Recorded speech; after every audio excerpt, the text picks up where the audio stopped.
Welcome, welcome, welcome to Basketball Heads Live. I'm your host, Glenn Poole Harding. And tonight, we have a very special guest. This basketball head comes straight out of Southside Jamaica, Queens.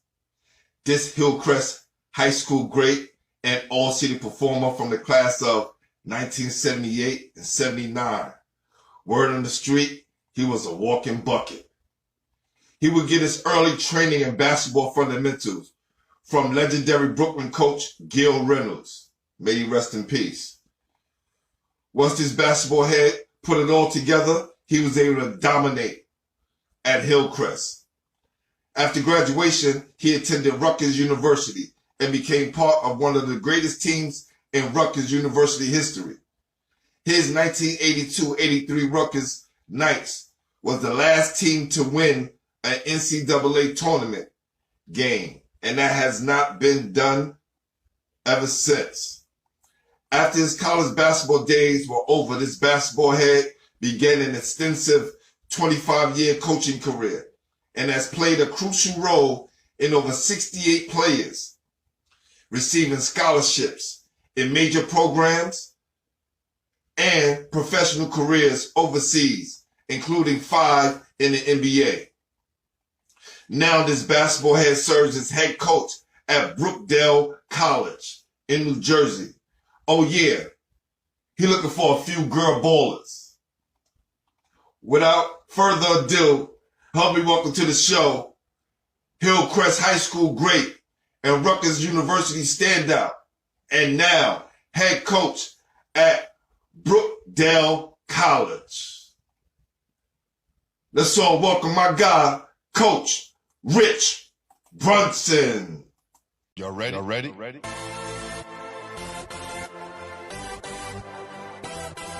Yes.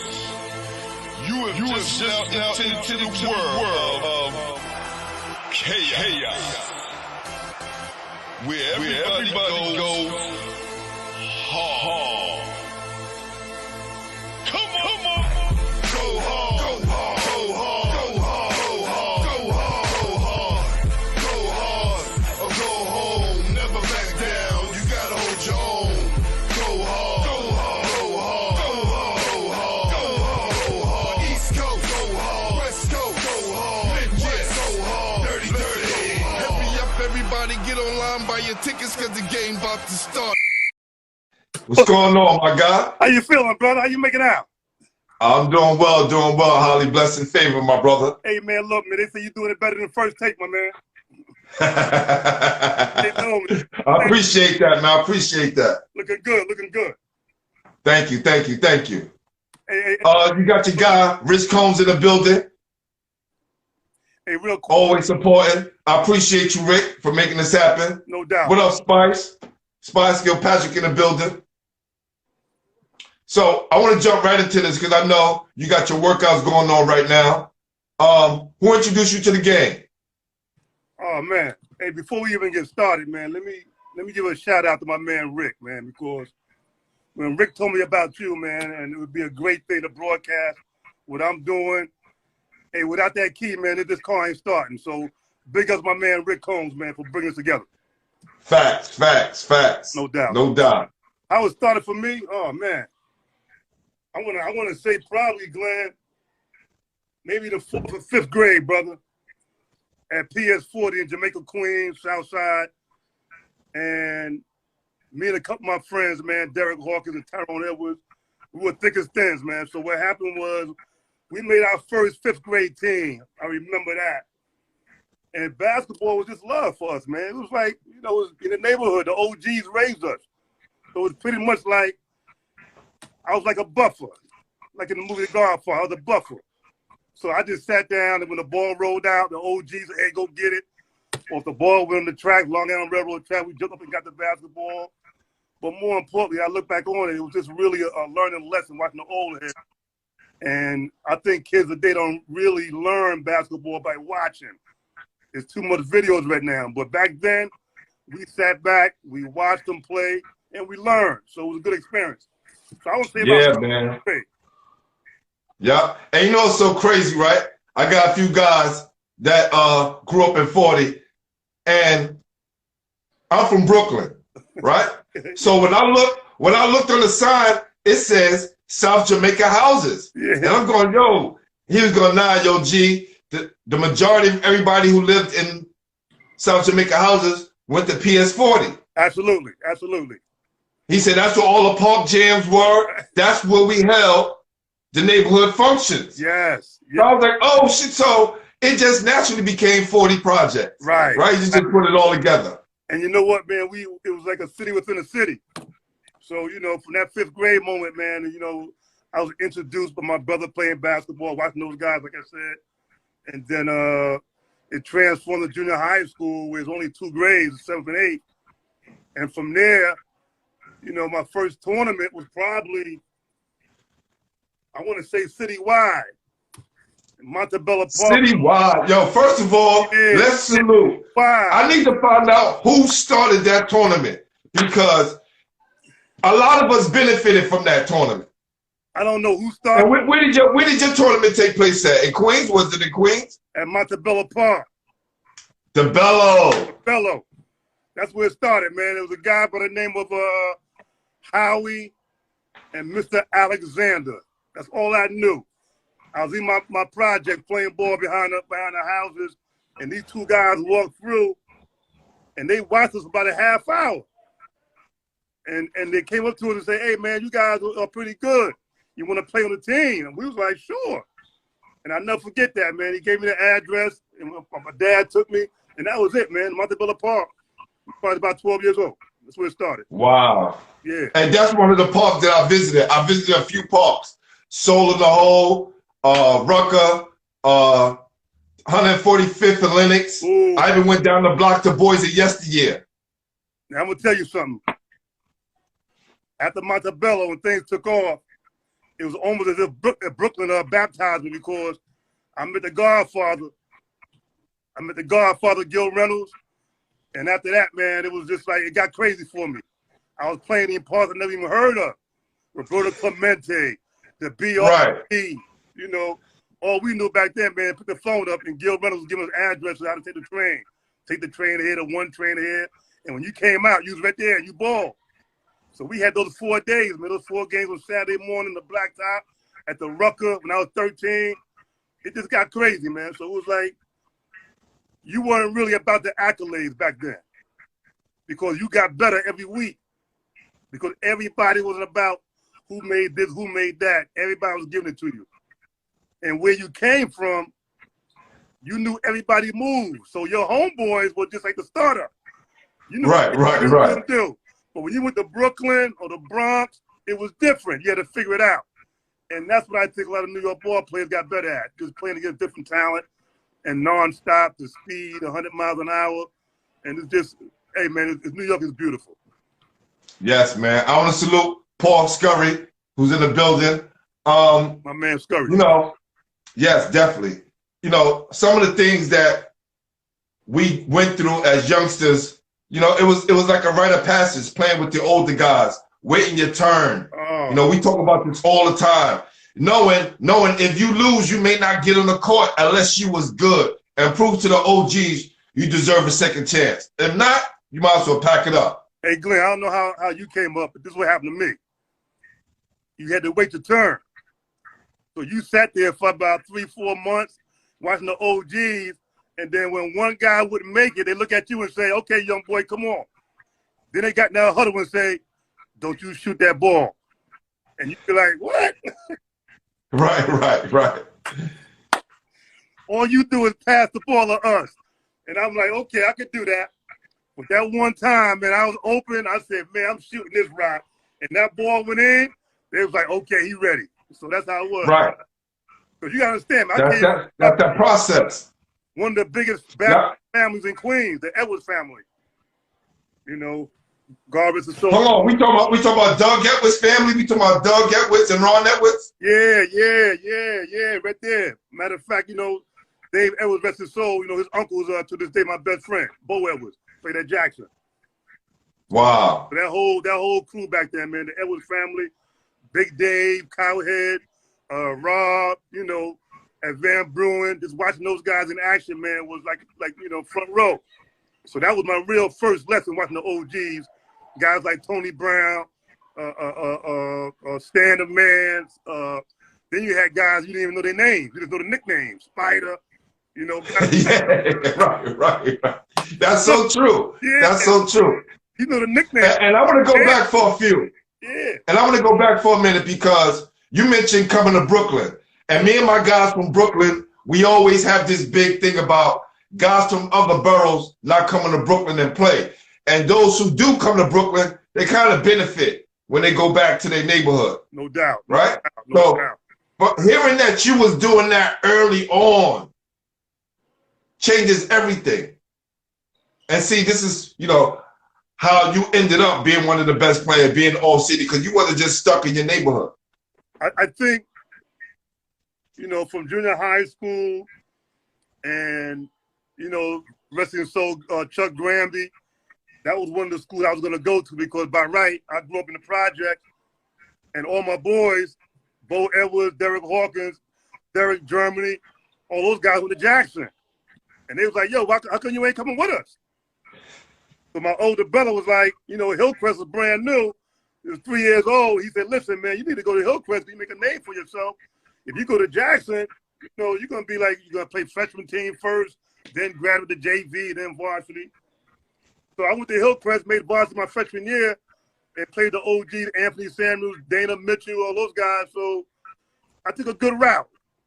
But if I went to Jackson, things would have been different, I thought. Yeah, you had probably been another horse in the stable, you know, waiting your turn. And at Hillcrest, you know, you get to write your own story. And I tell you, a lot of kids don't think like that. A lot of kids want to go where the hype is. They want to go to wins are. And something I remember, who was it? Corey Homicide Williams. Ooh, right? I had him on during season 1. And he said, yo, G, when I went out to Rutgers, I made sure I was on the weakest teams. Ooh. Right? Because dudes is going to play with the hype. If I play with the weakest team, I get all the shots. I get all the shine. Right. No, I get to make and write my own story. Yes. And now he's the Stephen A. Smith of Australia basketball. Absolutely. You know what? Creating your own niche, similar to what you did. You know, going to Hillcrest, it was like making that team as a freshman was good, but all my homeboys was like at another school, but it was good. It taught me a lot because I tell you, man, my sophomore year is when it took off. I started varsity, and by the time I was a junior, senior, what lifted my game, I started getting double teamed every game. So when you're getting double teamed the whole season, every game, brother, come on. And you dropping 28-30, come on, what is it? So hold on. Your junior, senior year, you averaged 28 and 30? I didn't average 28-30. I think I averaged 22 my junior year. I actually averaged less my senior year because the scholarship was already in the bag my junior year. So I want to take care of the homeboys on my team because they didn't get no scholarships yet. So, you know how it is back home. Wow. Yo, Rich, man, look, you already set. Look at my brother like that. So that's what it was. My junior year, I was already set. So my senior year, I put it in third gear and just cruise a little bit. Wow. Salute to my guy, Al Rich, in the building. We're going to make that happen soon. So when you was coming up, who was the best player in the neighborhood? In the neighborhood or New York? we gonna get to that. We're going to get to New York. But right now, we just talking about in your area, where you live. In my project, the best is, I'm going with that guy, RB, man, Rich Brunson. I got to go with him. Now, if you say... Ain't nothing wrong with that. Did you come up with Vern Fleming? Okay, that's what I'm saying. Now, I remember going to the Queens Boulevard, the Lost Battalion, me and my boys, like I said, from Jackson, we about maybe 14, and Howie and Mr. Alexander took us there and said, we're going to play against these other kids. They're pretty good. We ain't worried about none of that. We said, all right, let's see what's up. We get to the Lost Battalion, and these guys, man, On that way back home, we ain't say a word to each other. These guys beat us by like 25, 30.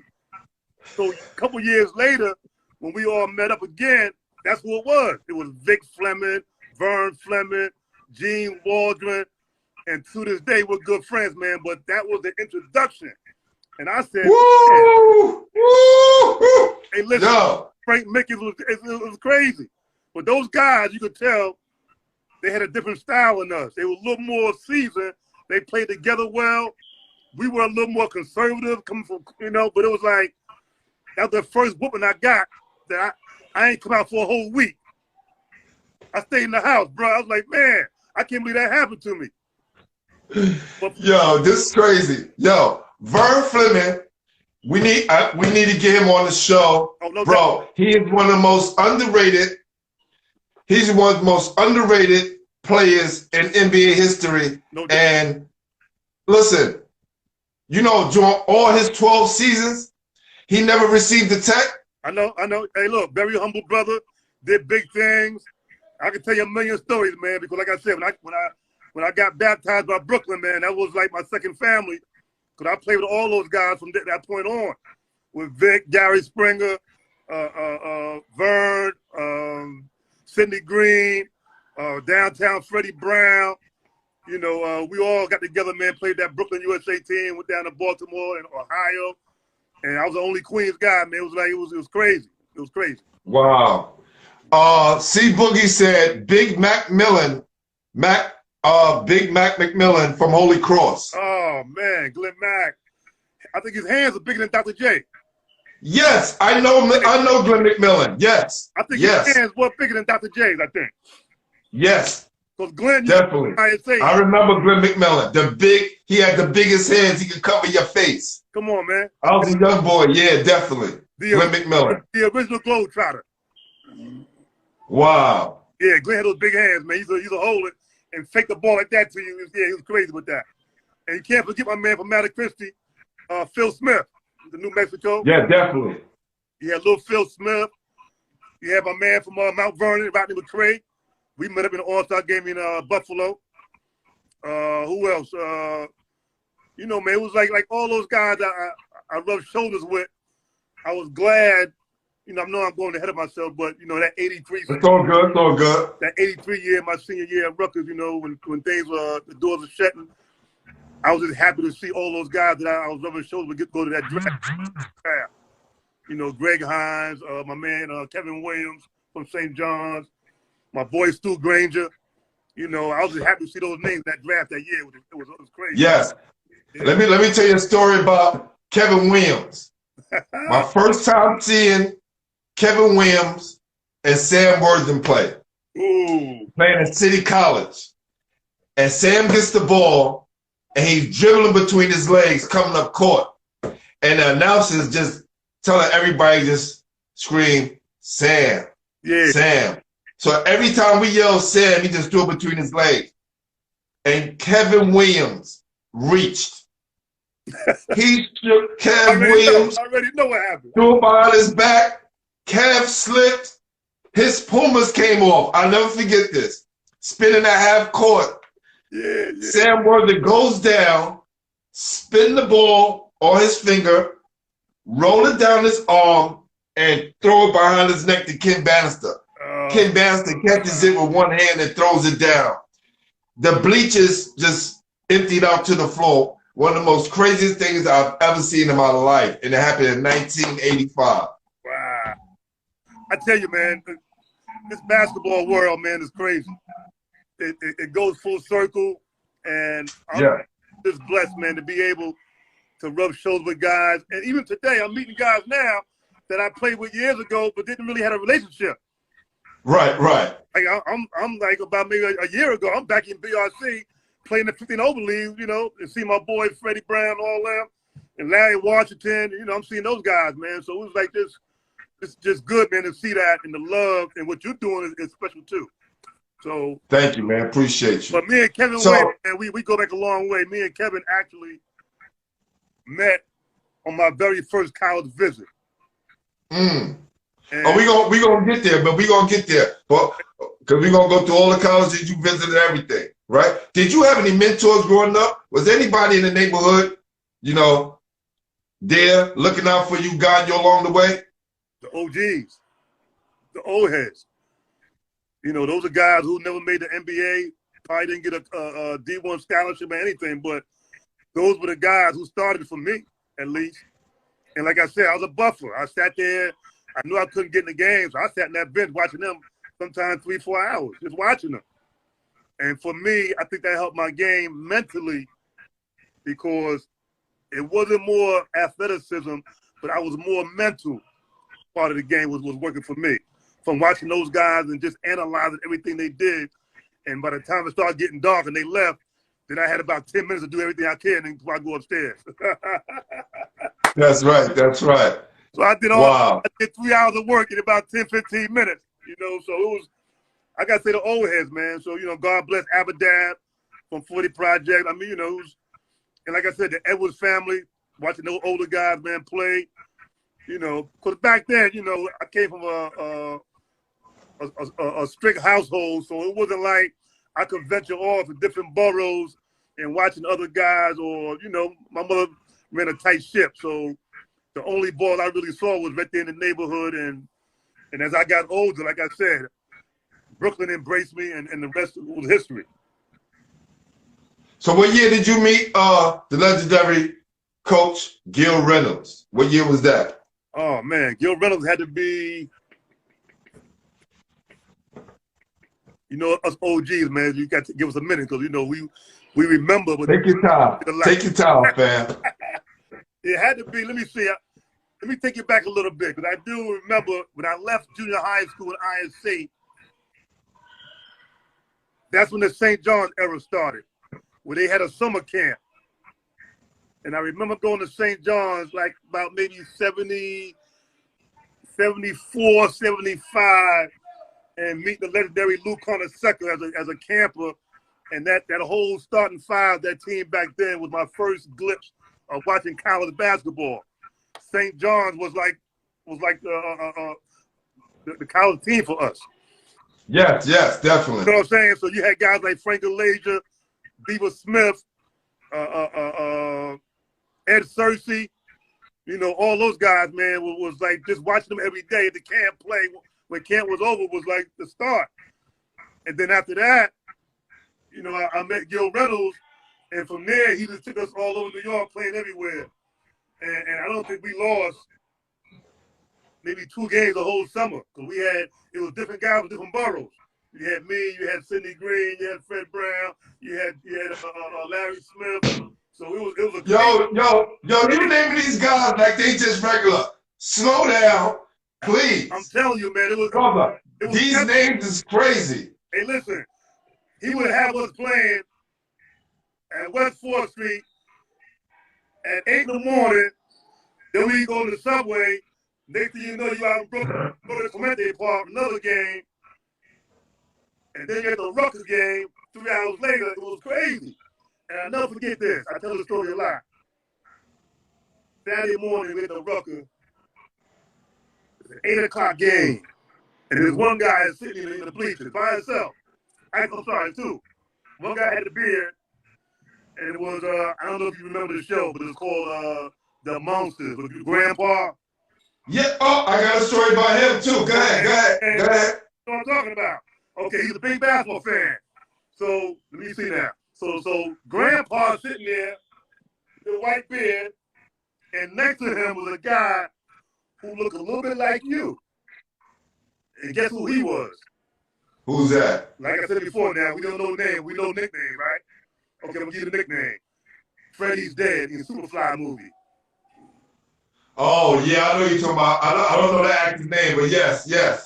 And he had a dark sheeky on and everything from the movies. And I was like, and it was crazy, man. But we had guys like that, man, that we saw on TV, like Kojak with the lollipop. He came out of things, man. It was like, you know, that was New York. That was New York. So we had fun, man. Well, listen, I'm in New Hampshire. My senior year playing at MCI Prep School. We playing in some tournament in New Hampshire. Me and my guy, Perry Carter, and Roger Lewis. We was kind of the three best players. For some reason, we had caught talking. Right. And I hear someone goes, Harding, Carter, Lewis, here. Yeah. He's waving. It's a lot of people, we don't know who's calling. Right. He comes onto the floor, cigar and all. We was like, oh shit, good for the Monsters. Yeah. We had no clue that he was a big basketball fan. And he was there with 3 chicks. Right. He had to be already like 60-something already. Yeah. He had 3 young things with him. Basketball legend, man. You're a legend. Let me tell you, Pete, you have no idea who's watching you. Right. Absolutely. That's real talk. Absolutely. And he made an impression on me. Crazy. 1987. Never forget it. In New Hampshire. Back then you had, it's almost as if that era, and I compare it to now, whereas we had about 8 or 10 different voices in our heads. Yes.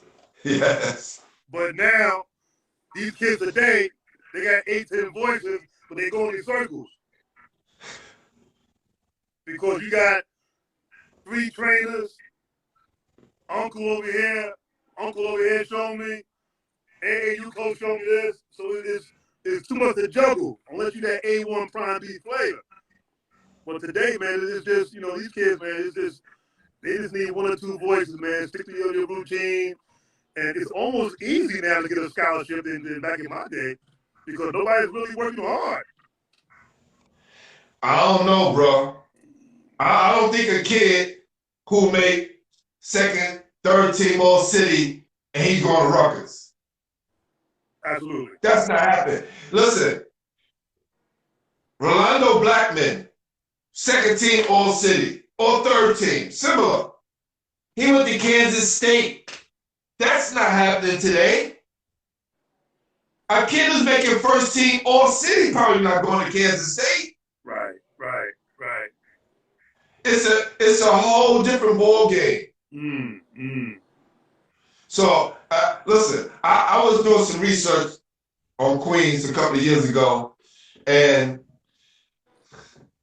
there was, I don't know how familiar you are, go a little off track on basketball, but it all makes sense.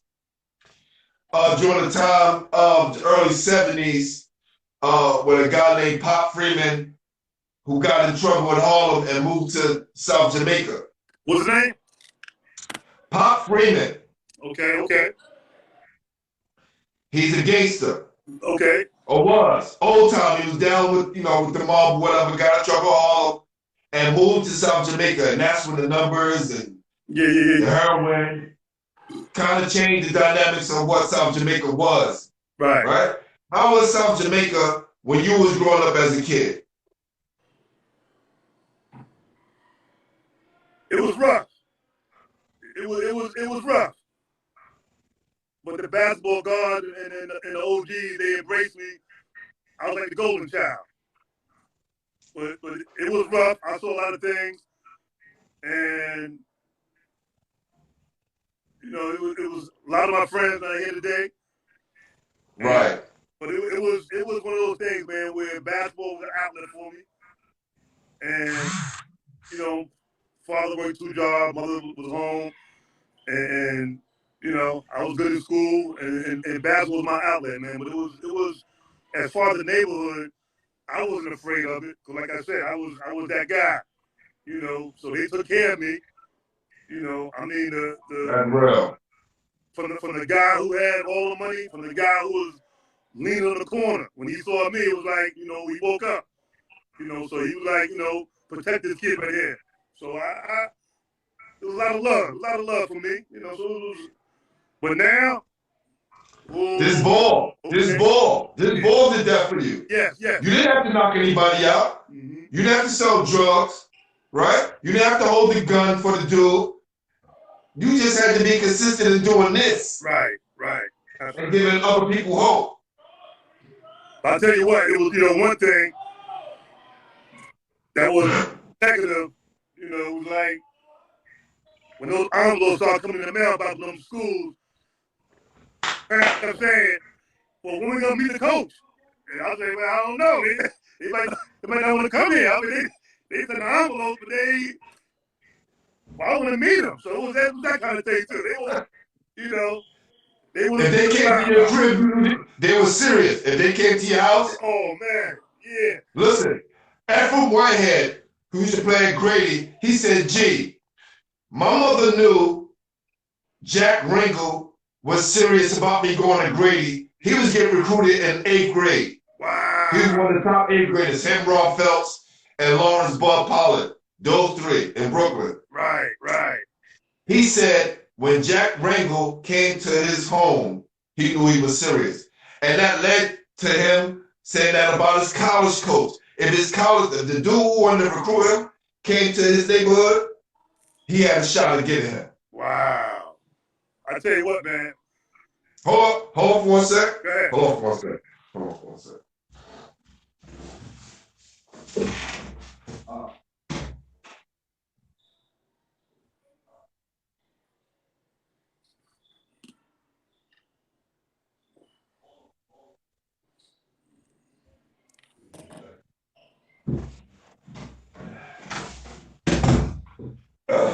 Sorry about that. You good? You good? Yeah. My artist can't come tonight, but he makes sure that you got your picture. So, okay. You know what I'm saying? We good on that. Giving out goodies too, huh? Huh? Giving out goodies, huh? Okay. That's what we do, man. That's what we do. We spread the love. That's what we try to do. So, who are some of the guys that was in your team on Hillcrest? Let's show them some love tonight. Ben Gibson, Ben Gardenhire, Tyrone Stewart, Hector Garcia. You know, we had an all-around team. You know, we held our own and played a pretty good team. I mean, you had the Springfield was in there. You had teams like Van Buren was tough. August Martin. You know, and it was, to be honest, I think the toughest team for me was probably maybe Cardoza and probably Springfield. But like I said, G, I didn't really get a lot of smoke, man. It was like I was giving it to him. You know what I mean? It was like, even though, because I do too much, it was nothing you can do for me. So it was more or less like they taught me how to overcome the double team. So like I told you earlier, I'm getting double teamed every game. Right. And so when you understand the game and you playing against double teaming, not that you ain't taking every shot, but you making sure you deliver to the right guy at the right time and you understand everybody's movement. So that game was like second nature, man. I was seeing beyond what they were seeing. So like I said, my senior year, I put it in third gear because I had the scholarship already a lot. I was trying to help my homies out on the team get theirs off because, you know, I was like, all right, if I'm good, let me help you get yours. But you gotta hold your own too. You know, so it was like, you know, it was tough. It was tough. Man, listen, you held it down and you was able to still do what you need to do on the next level. A lot of guys become selfish and become so self-absorbed that they still want to get that 40 and 50 just to prove to everybody that they're the best, even though they already got their scholarship. You said something smart earlier when you said you don't have to do everything. You don't have to do everything. So that was another lesson for me. Like you said, in your college choice, you don't have to be at that top 10 school. A scholarship is a scholarship, brother. That $20 bill is the same book over there as it is over here. So you've been playing all your life since you was 5th grade. Now you want to go somewhere and you're going to sit on the bench? I mean, right. So my thing was, look. That's crazy. Like I said. That's crazy, y'all. Yeah, so it was you know, it was a learned decision. And I use that today with the kids, man. It's not about winning the game. It's about how you look. Because these coaches, at the end of the day, they're more concerned with the product. The pilot got to be right. That's it. Right. This is crazy. Hold on for 1 sec. Somebody keep knocking on my door. Go ahead. Yeah.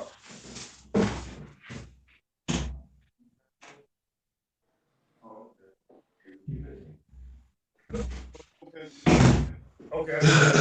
Thanks a lot. So, right. So, all right.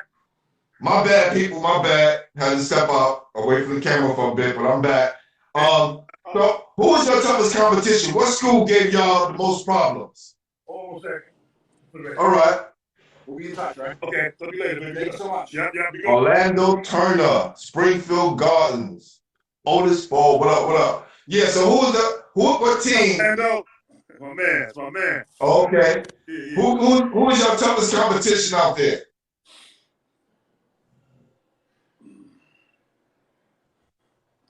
Those twins over there in Springfield tough.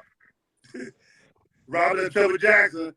Yeah, they gave Really? It was tough. You know, that was the first original Queens Twin Towers. Wow. You got those twins over there. You taking me back now, okay? You have my homie from the project, Greg Fraction, over there at Cardozo. He was tough. And I can't forget my two best friends, Tyrone Edwards and Derek Hawkins. They were the Jackson, where I should have went with them.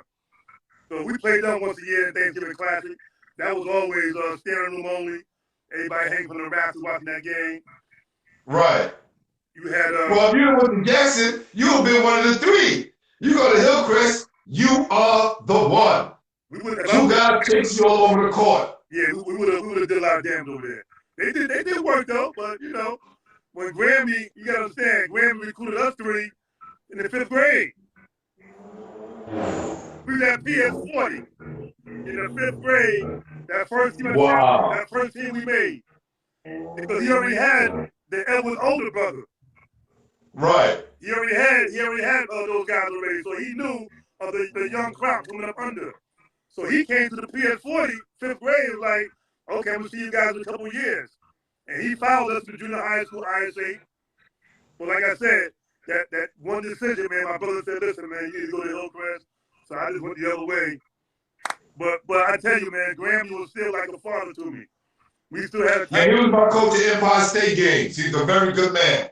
And my artist, Jamel Powell, played for Coach Grammy. Oh, you played Empire State games? Yeah, of course. I played Empire State games 5 years, my man. I played 1 high school year, and I played 4 open years. Let me tell you, my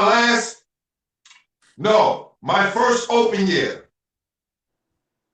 Okay? You ready for this? Myself, Ross Strickland, Derek Chivas, Boo Harvey, Dwayne Shake Martin, from above the rim, Down Middleton, Prime Minister Pete Nice. Wow. Yes, the rapper who played at Columbia, right? Go figure. Wow. Did you play? Say it again? Did you play Empire State games? Well, I was waiting till you finish, but I ain't wanna interrupt you, but man, look, I was shaking my head because remember I told you this now, and I had a little strict upbringing, right? My mother and father had a tight grip on me. So I think that weekend, they had like a weekend tryout. And I didn't do my chores that weekend. So I went to the first tryout, did my thing. I was a shoo-in. But that second and third tryout, my mom was like, she wasn't going for it. You ain't going. So all that trip, and my best friend Derek, he made it, and he came back with the bags and the jackets and everything. I was like, oh man. It was like going to the Olympics. It gave you that feeling, right? If you never made it to the Olympics, the Empire State Games the next best thing. When he came back with all that apparel and the trophies, man, I was so sick, man. I was like, but it taught me a lesson. Do your damn chores. That's right. That's right. You know what I mean? So there's a lot of things I miss That's real. today, man. I still, give thanks to the Almighty Father, man, that I was still blessed to make it through that neighborhood, that raised me, and I made great decisions along the way. and met some beautiful guys, man. This basketball is international as well as interstate, man. You meet a lot of people. It can take you a lot of ways. You know, I mean, to the league, to coaching, to whatever. So it's Right. I've been blessed, brother.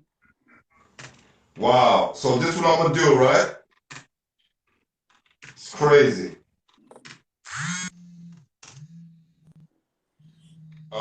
Everybody's calling me at this time. I don't know why. All right, so my man said we did. Hold on 1 second. Yeah. You right, y'all did double team. Yeah, I ain't forget. No What happened?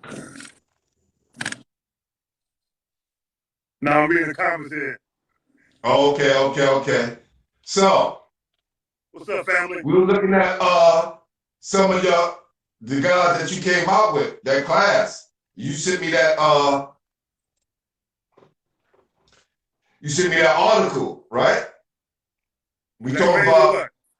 Oh yeah, crazy. We talking about Richie Gordon, Sidney Green, Billy Goodwin, Nate Sims, Maurice Sanford, who I hear was a total beast.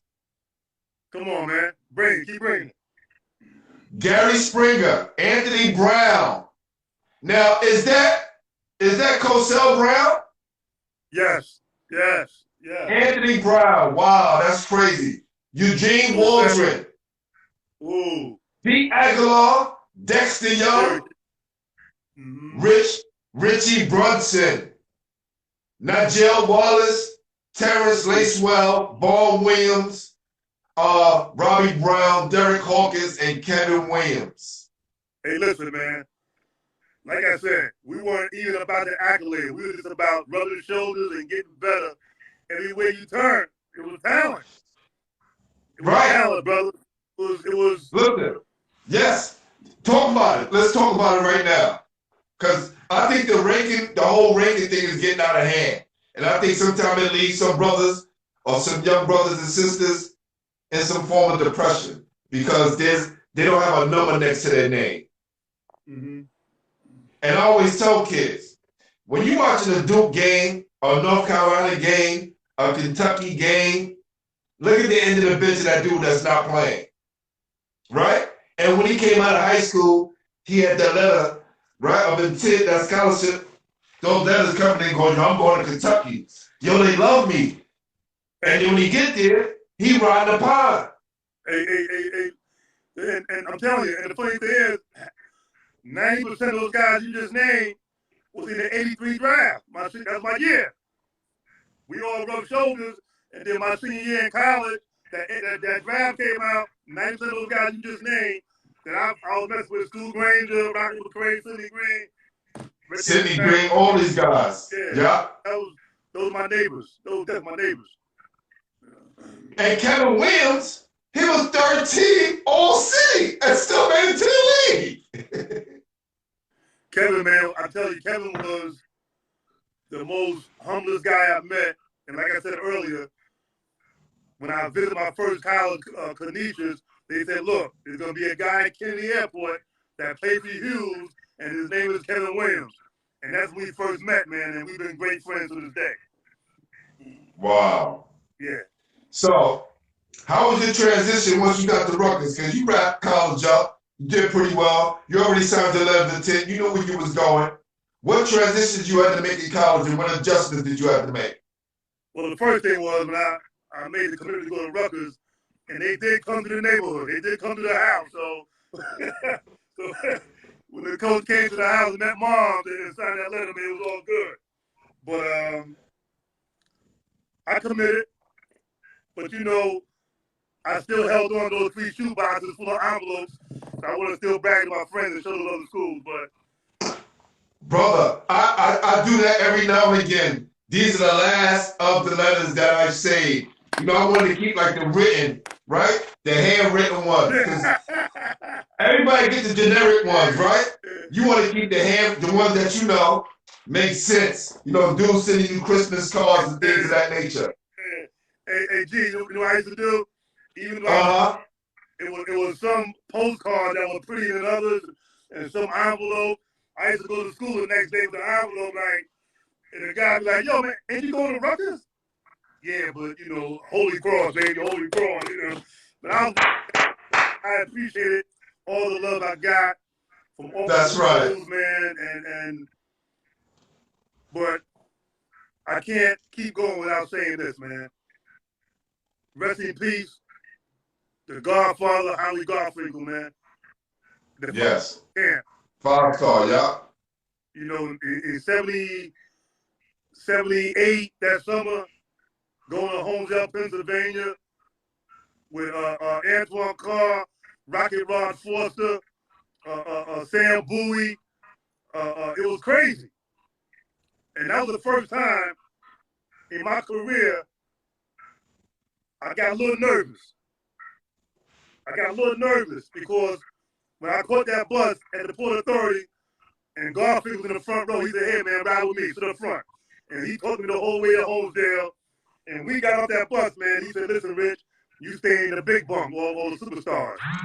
Stay in the cabin. I said, okay. And he had the bullhorn and said, everybody in the court in 45 minutes. So I go to the cabin. It's only for like 12 guys. It's 12 deep. So I'm looking around, I'm saying, okay, this tall cat from Pennsylvania, that's Sam Bowie. This cat, Rocket Rod Forster, okay. Couple guys from Dunbar, okay. Reggie Lewis, all Lamley, okay.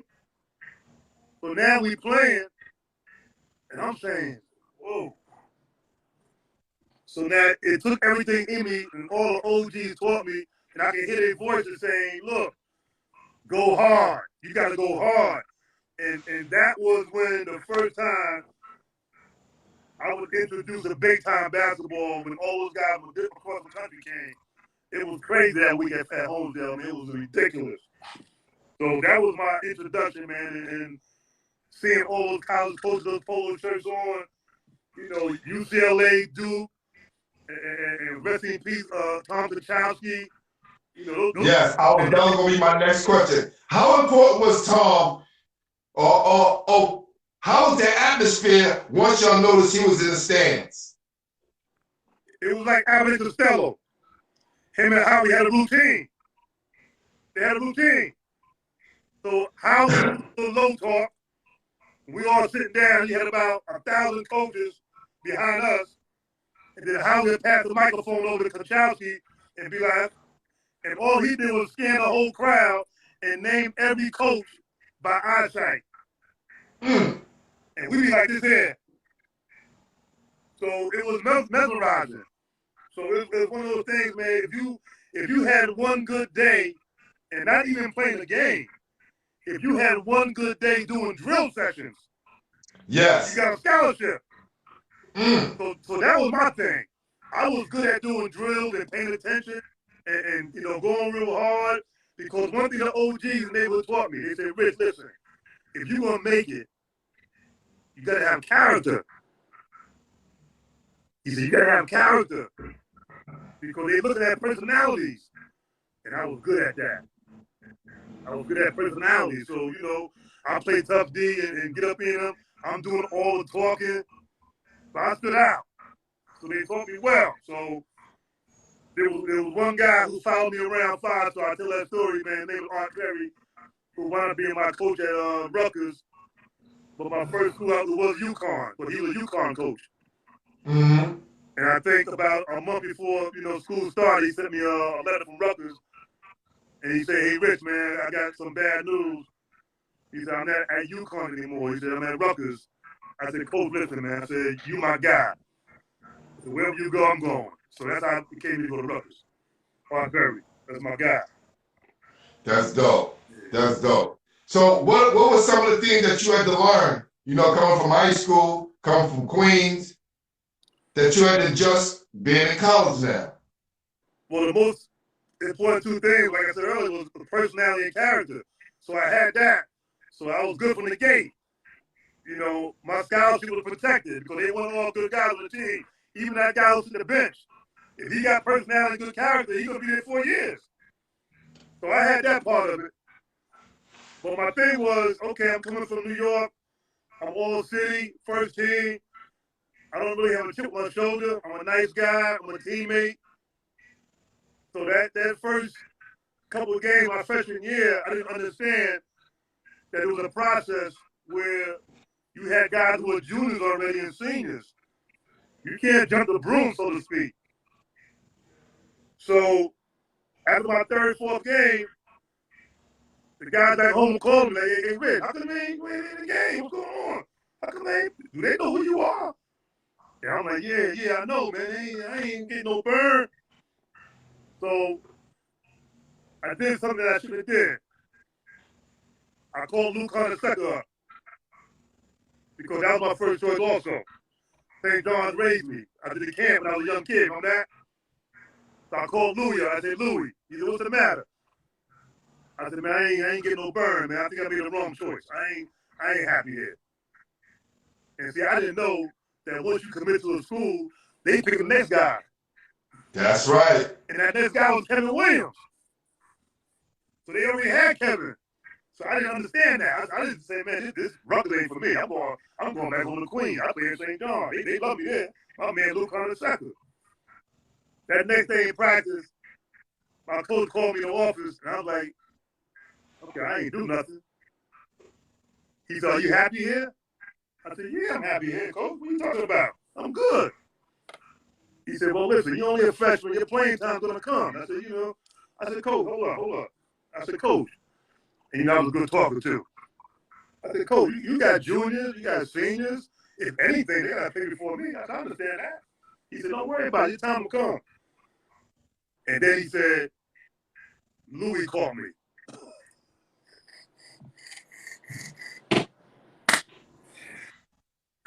You know how that go. He said, that coaching circle was tight. I didn't understand the code of fraternity. You can't take another team's kid without talking. He said, Louis called me. He told me you reached out to him. And I felt bad. I was like, But it all worked out, man. Because like I said, it was a learning lesson. And I started playing. Things happened. God made different moves. You know, the guy who I was playing behind my second year, Kenny Payne, got homesick. So he left Rutgers to go play for UDC, a D2 school back in DC. So that my sophomore year, it was my job, starting job. So things worked out. So Kenny Payne, where was he from? He's from DC. So yes. So when I came to Rutgers, you understand also, and kids today got to understand this. When you get off that scholarship, you better do your research. Because back then, you just committed. You didn't know who else was coming. There might be 4 guards on the table. So I didn't know. I think I'm going to Rutgers. I'm going to start. I get there, it's like 4 guards. I didn't know. So, and they telling you the only one. So we loved you. So all you kids out there. You're the only one. You're the only one, baby. Do your research. You get there. Hey, it's different. It's a different animal. Yeah. But you know, like I said, Kenny got homesick, man. He went back. And I tell you what helped me also was the ability to be a combo guard, which was important. Because there was guys on the team who were guards, but they were only shooting guards. And you can only play in one position, the 2 position. So by me learning to be the point in high school and the shooting guard, I got more playing time because of that, which was good. Wow. Yeah. How tough was the conference back then? And it wasn't the Atlantic 10 at that time, right? The Atlantic 10 my senior year. My first 3 years was the Eastern Athletic Conference. Right. Yes. I think we won that my sophomore year. Yes, my sophomore year. Then my last year, it became the Atlantic 10. But what most people don't understand, don't know also about Rich Brunson is that, you know, my third year at Rutgers, I had a major operation, okay? And I had a benign cyst on my lung. And that was my junior year where we all came in as freshmen, me and Roy Henson. So by right, our junior year was time to gel. So we started the season out 8-1. We were ready. We beat St. John's. They was ranked like, I think, 17th. We beat UCLA, they was ranked 3rd in the country. We beat West Virginia, all in like a 2-week span. So they was like, Rutgers is here. And after that 8th game, that's when I went down. I had the operation. It wasn't life-threatening, but it was one of those operations where I could have got it done at the end of the season. But having that strict mother, she said, look, I called my mother down in South Carolina. I said, Mom, listen, the coach said I get the operation at the end of the year. She said, oh, no, you don't. You get that now. So that was it. I played 8 games, missed the whole season. I came back probably one game, the NIT, played against my boy Steve Burke, Iona. And then we beat them. We lost to Purdue. They had the big boy Emerson. How did you do against my guy Steve Burke, Mr. All Day? Hey, there was a couple guys that gave me a little heat my career. Steve was one of them. Steve was one of them. Yeah. Isaiah Thomas was one of them out of Hawaii. Yeah, he won it. 82, Indiana won the whole thing. Playing against Isaiah out of Hawaii. And you know MJ. MJ gave it to us a couple times. Michael Jordan, right? Right. And it was a guy. So you went head-to-head with Steve Burke and Isaiah Thomas. And then you had to go head-to-head with Jordan, too, because he played the 2. Oh, definitely. Well, Michael Jordan's first game at the Garden was against us. His first game ever. Rutgers, North Carolina, at the Garden. Well, back then, Dean Smith had that theory where, hey, listen, if you're a freshman, wait your turn. So that's what you're talking about, being another horse in the stable. Yeah, well, listen, it's a twist to that story. Now, Mike didn't start the first 4 or 5 games. After that 5th game, Dean Smith said, pull that thing up. Get in there, Mike. Do your thing. It was over. So that whole concept went out the window, man. Dean Smith changed all that. Right. Mike was incredible, man. So it was, but man, my freshman year at Rutgers, man, it was crazy, man. Being able to play against guys, man, who was older, and you see them in the NBA years later, guys like Kevin McHale from Minnesota, Trent Tucker, Randy Brewer, those guys, man. It was just tons of talent. So many great players. Oh man, it was ridiculous. The great Lowe's Moore from West Virginia, man. It was, and then you can't forget the homeboys from St. John's, man. Those guys were like, we played them sometimes twice a year, once a year. It was great. It was great. Walk me through the best game you had at Rutgers.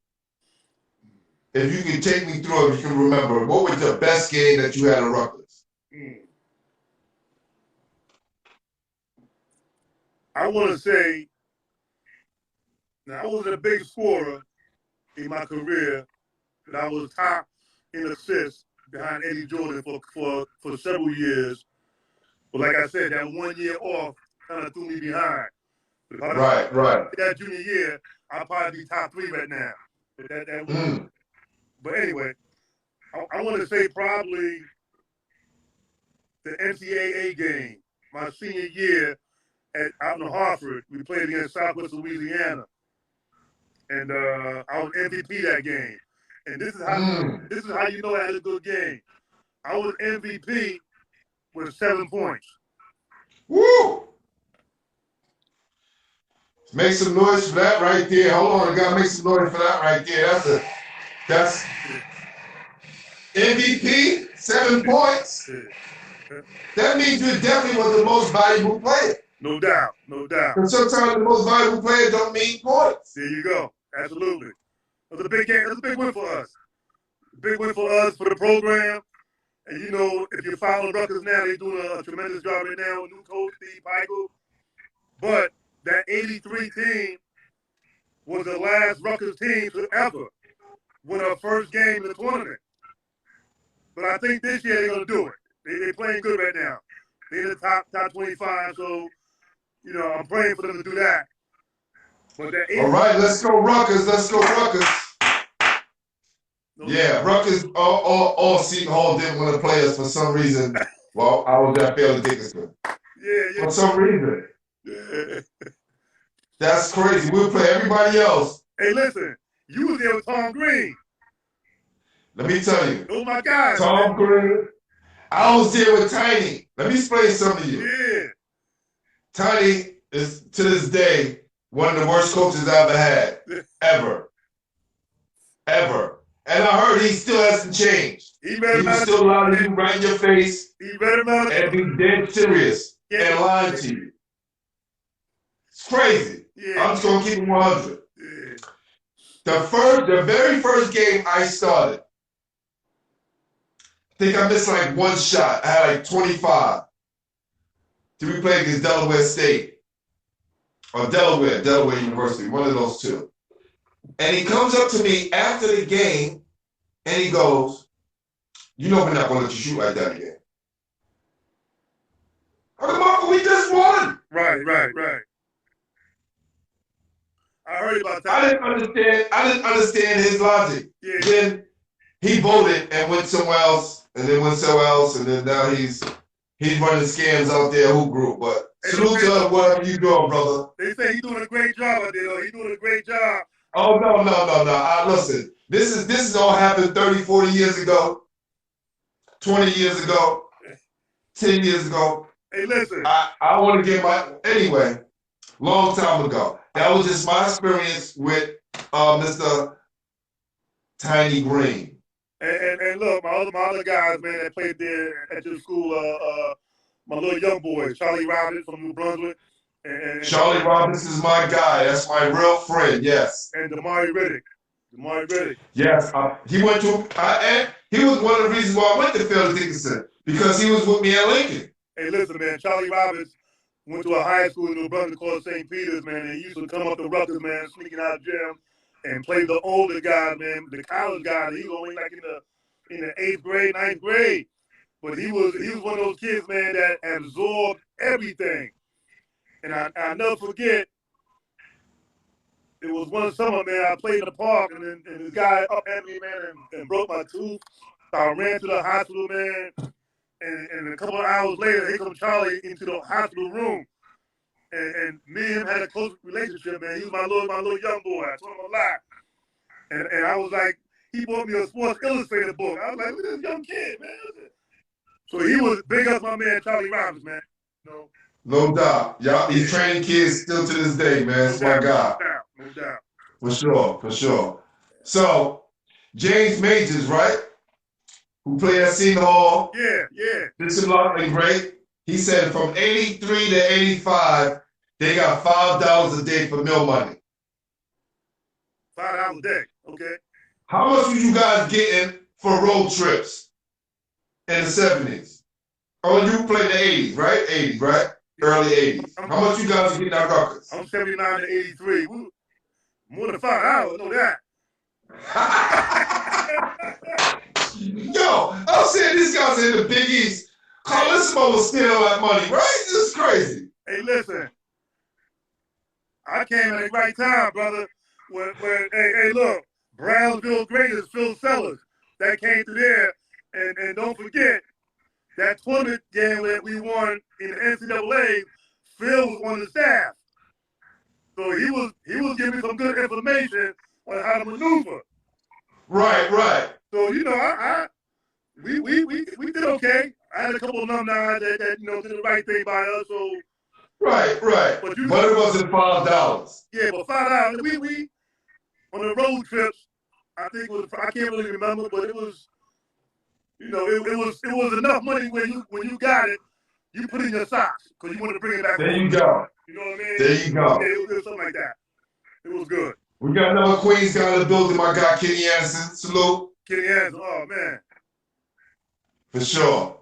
One of the best. So, the best. Oh yeah, definitely. Big. So now, you guys, you do what you need to do at Rutgers. Mm-hmm. You guys make it to the NCAA tournament and win Rutgers' only game in the NCAA tournament. Mm-hmm. And hopefully it'll happen this year. Absolutely. How was your transition to the real world after you left college? Man, well, first of all, my last year, it was almost as if, like I said before, man, all my guys, man, that I grew up with, was playing with, Sid and David Russell, Stu Granger, Rodney McCray, all of them, man, Greg Hines, Billy Goodwin. You know, I sat back, man, and watched all of them in the 83 draft. And I was like, man, I need to be right there. But it didn't happen that way. I mean, my junior year, like I said, I played 8 games, but I came back strong my senior year and took us to the NCAA 2 rounds. But it wasn't enough. So, but my guy, Roy Henson, he made it to the league, so everything was good. I was happy for him. A couple of years later, my guy John Battle made it there. But for me, it didn't happen for me. So as far as my transition, I was still trying to find my way out, that little depression for a little while. But I didn't take it to heart because I knew that round basketball, man, meant a lot, had different avenues. I knew that already. I had character and personality, so I used that to navigate differently. And now I'm coaching, but I own my own pest control company. Got a beautiful wife. Yeah, I saw that. Yeah, I thought that was very, very dope. I was reading down, and I was like, pest control? Like, it kind of threw me for a loop. But look, that's to show you the character, man. I'm at the lab right now, man. So in my township, I'm the director of recreation, so I run this gym here. And 5 minutes. That's dope, man. High school, I teach special education, paraprofessional.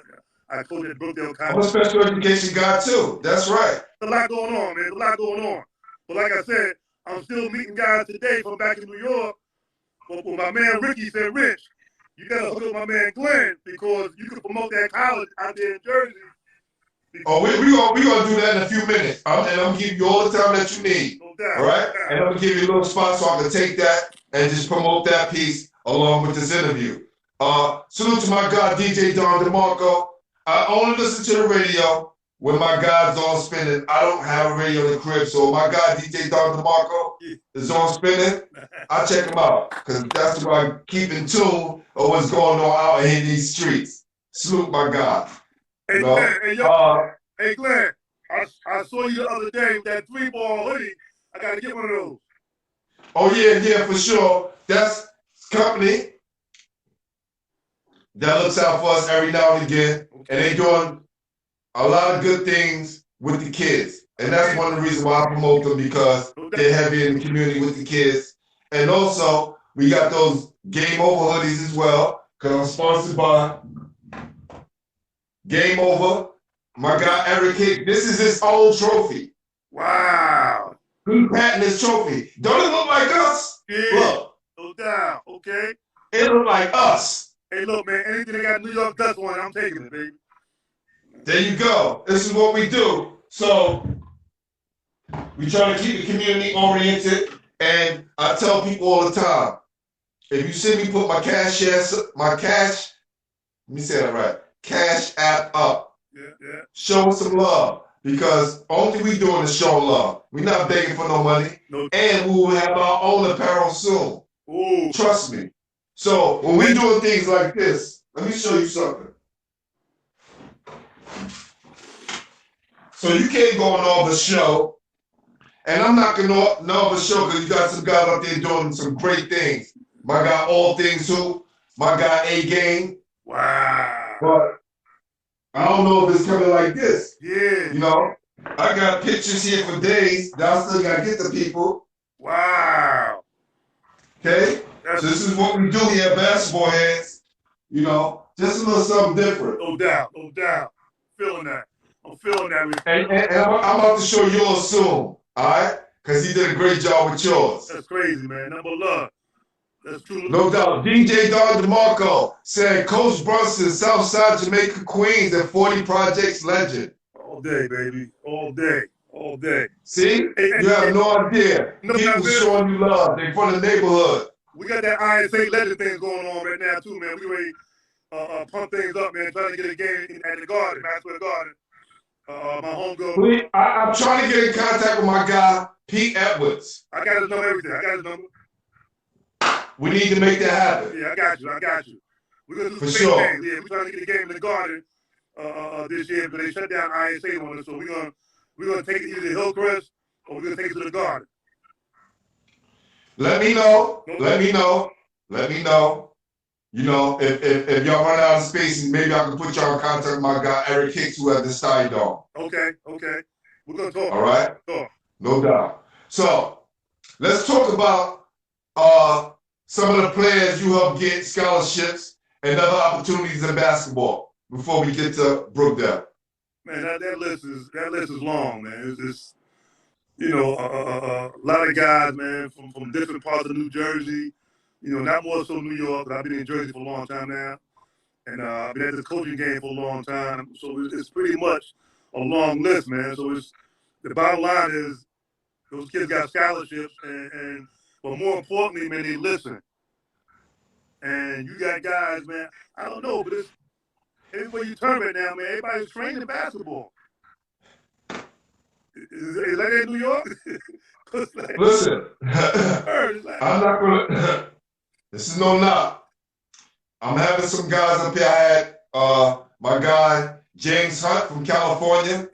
Does a great job out there. My guy BG does a great job in New York City. And I'm having Jerry Powell on in March. Another powerful trainer. Now, I know there's a lot of trainers out there, but these guys training the regular Joe and the pros. Okay. And they're doing it the right way. So I don't want to throw too much shade in them, but I understand what you're saying because the era where we came from, we learned from the older guards. Ain't no more of that. And now they're different. They don't have that. Kids don't have the opportunity to go outside and play against the older dudes. Hey, listen. For the books right now, man. It's the books. It's the education. So I don't care if you showing a crossover move or behind the back pass. Hey, listen. What good is that kid getting a scholarship and he ain't got the grades? It don't add up. But I'm talking about besides that, that's not the trainer's job. Right. Right? So the trainer's job is to train, and then we got the educators and the parents there to make sure that those kids are getting a proper education. Hey, but I definitely understand where you're coming from. I'm like this. I ain't taking that money if the poor guy said, oh, F. I'm giving it back. It don't add up. I'm not gonna charge you all this money and you ain't on your kid going to class. It don't add up. Take your money back. I don't need it. So it's priority, and you gotta you gotta be disciplined. And this generation today is different, man. It's different now. Everybody they eye on the prize. They want to get to where me and you been, but they don't want to work hard for it. And working hard means getting in that classroom, brother. Come on, you gotta have character and personality, man. So I'm just saying, we did a thing, me and my boy Eric Short. You know, we did something, man, about the basketball in New York. Was it changing direction right now, and why, and how can you fix it, and all that. It was like a 2-hour show, man. It was great, and pretty much there was no answer to it. And we all agreed it has to start in the classroom, right? Yes. We have those conversations a lot.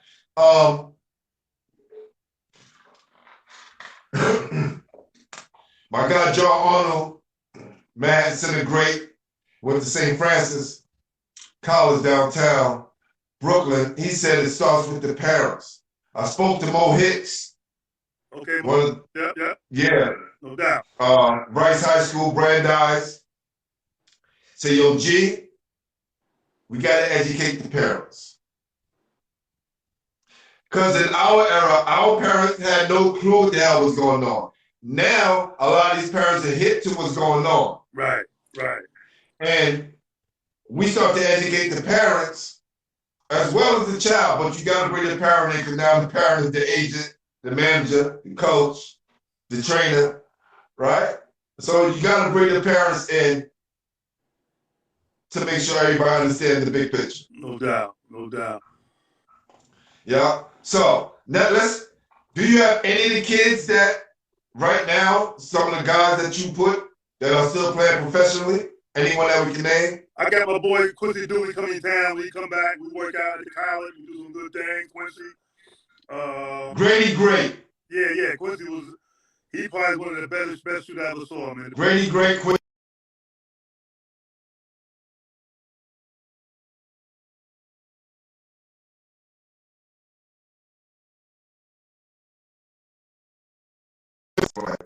first he used to buckets.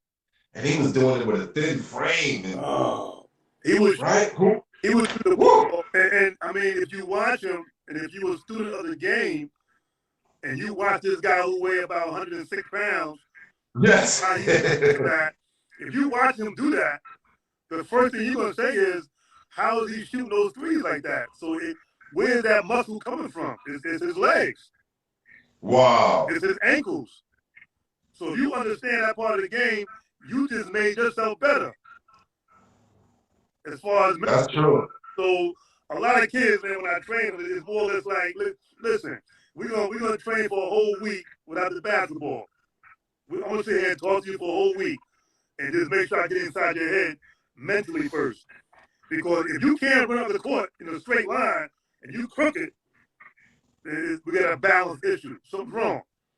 So it's the mechanics first and the mentality before you even roll the ball out. And the OGs taught me that when I was 12 years old. They said, Rich, listen, if you ain't got the mental part of this game, you ain't gonna make it. Because when you meet that guy who's better than you, how you gonna act? You gonna shut down? Because when you get in that court at a jump ball, 9 or 10 times you don't know each other. So everybody looking at everybody's eyes.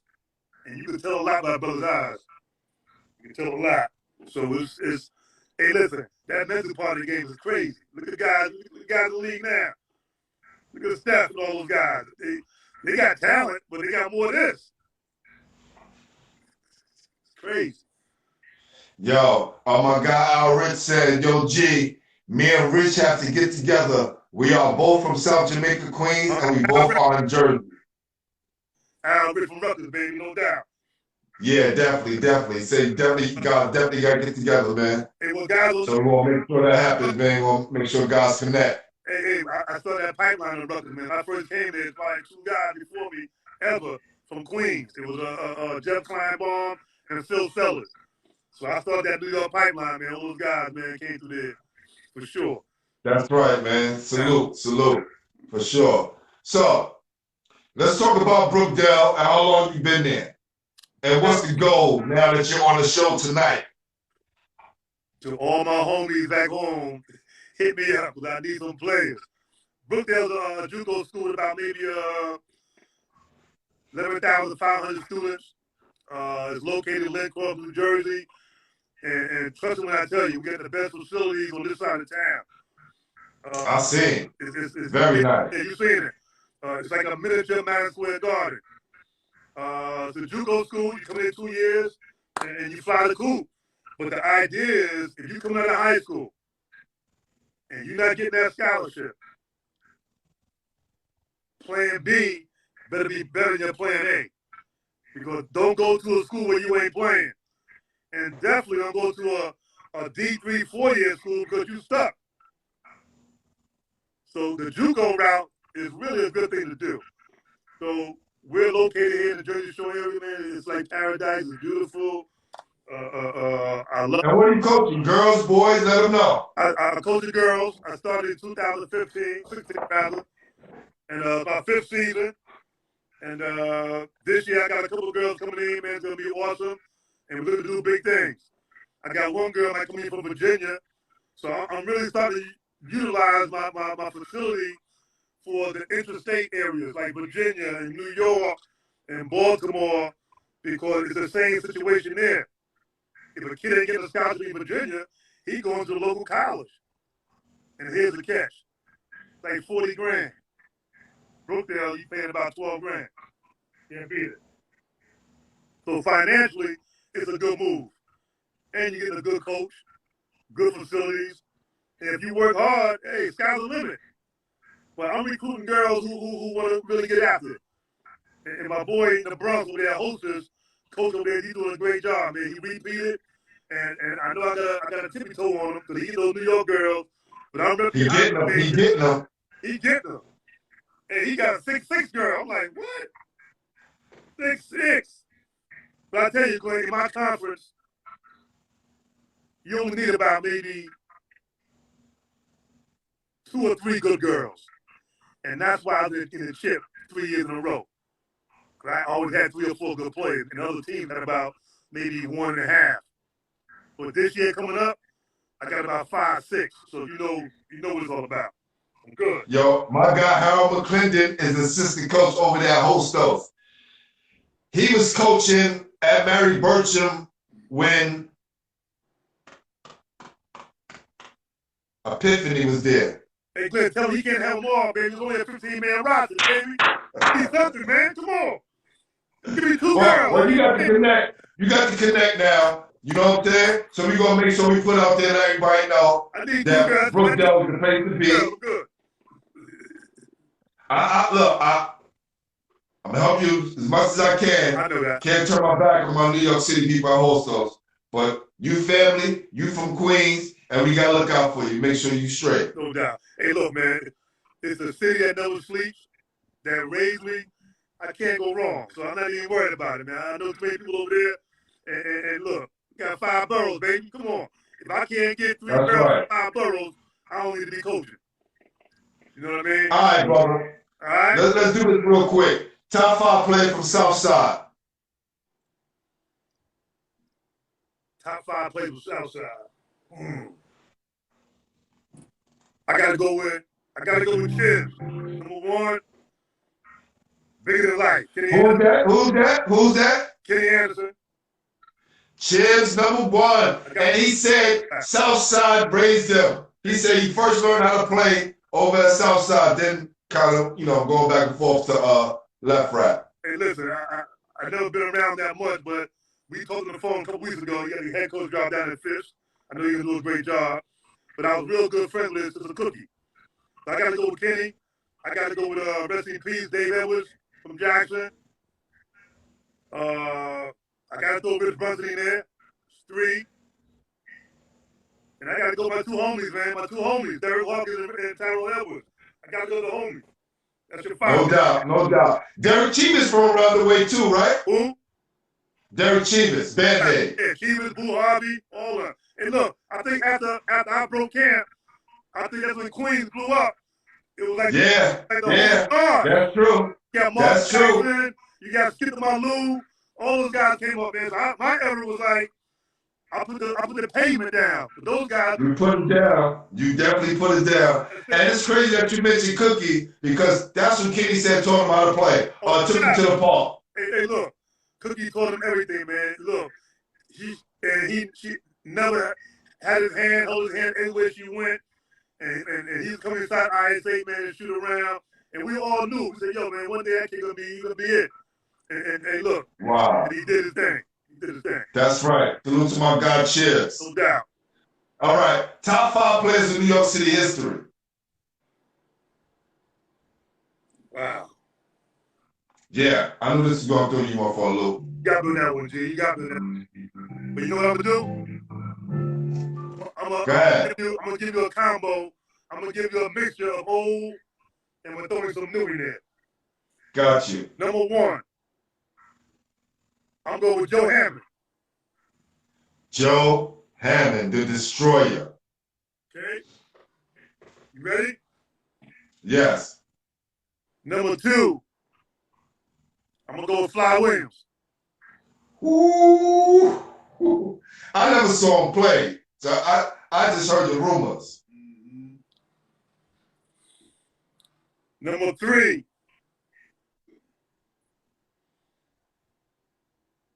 Downtown, Tony Brown, 40 Projects.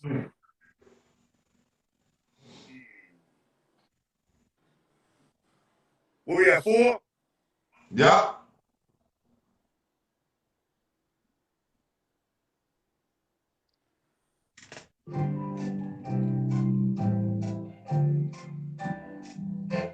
Okay, I'm going to throw some young boys in there. I'm going to go with Bigger Than Life, Pearl Washington.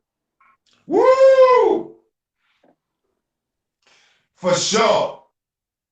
He the one that kind of made Gene Waldron his backup.